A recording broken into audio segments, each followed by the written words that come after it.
یہ اسلام آباد کی قائد اعظم یونیورسٹی ہے جس کے نیشنل سینٹر فار فزکس کا نام نوبیل انعام یافتہ ڈاکٹر عبدالسلام کے نام پر رکھنے کی منظوری وزیر اعظم کے بعد اب صدر پاکستان نے بھی دے دی ہے۔ حکومتی فیصلے نے اسی درسگاہ کے بعض طالب علموں کو جہاں اس حوالے سے بات کرنے سے ڈرا دیا ہے، وہیں چند خوشی سے حیران ہیں۔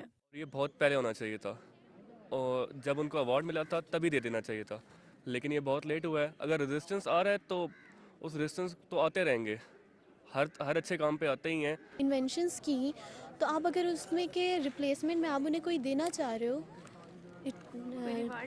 ریوارڈ دے رہے ہو تو یہ اچھی چیز ہے۔ اس نے پاکستان کے لیے نوبل پرائز جیتا ہے تو وہ کوئی مذہبی یا سیاسی یا اور کوئی بات سے نہیں اس نے نوبل پرائز جیتا ہے۔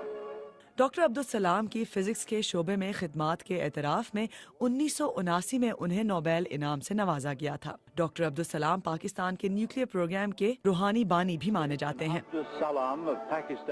ڈاکٹر عبدالسلام کا تعلق احمدی فرقے سے تھا۔ جب 1974 میں پاکستان میں احمدی فرقے کو غیر مسلم قرار دیا گیا تو تبھی سے ڈاکٹر عبدالسلام کی کوششوں کو نظر انداز کیا جانے لگا۔ گو کہ دنیا میں ان کا ایک مقام ہے، مگر پاکستان میں ڈاکٹر عبدالسلام کے ہیرو ہونے پر رائے آج بھی بٹی ہوئی ہے۔ اور توقع کے مطابق سخت گیر احمدی مخالف مذہبی گروہ تحفظ ختم نبوت نے ڈاکٹر عبدالسلام کو پاکستان مخالف قرار دیتے ہوئے حکومتی فیصلے کی مخالفت کی ہے۔ تاہم بیشتر ماہرین کے مطابق ڈاکٹر عبدالسلام کی وفات کے 20 برس بعد بالآخر حکومت ان کی کوششوں کو تسلیم کر رہی ہے۔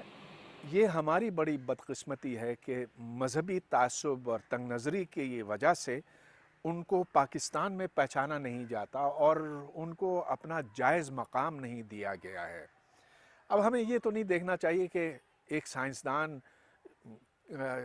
کی نسل کیا ہے یا اس کا مذہب کیا یا فرقہ کیا ہے۔ ڈاکٹر عبدالسلام کی خواہش کے مطابق ان کی وفات کے بعد انہیں یہاں ربوہ میں دفنایا گیا۔ انتظامیہ کے حکم کے بعد ان کے کتبے سے مسلمان کا لفظ ہٹا دیا گیا۔ یہاں ربوہ میں بسنے والی احمدی برادری کسی حد تک نالا تو ہے کہ حکومت نے ڈاکٹر عبدالسلام کو اسٹیٹ فیونرل نہیں دیا، مگر وہ خوش ہیں کہ بالآخر پاکستان کی حکومت نے ان کی کوششوں کو قبول کرتے ہوئے سراہا۔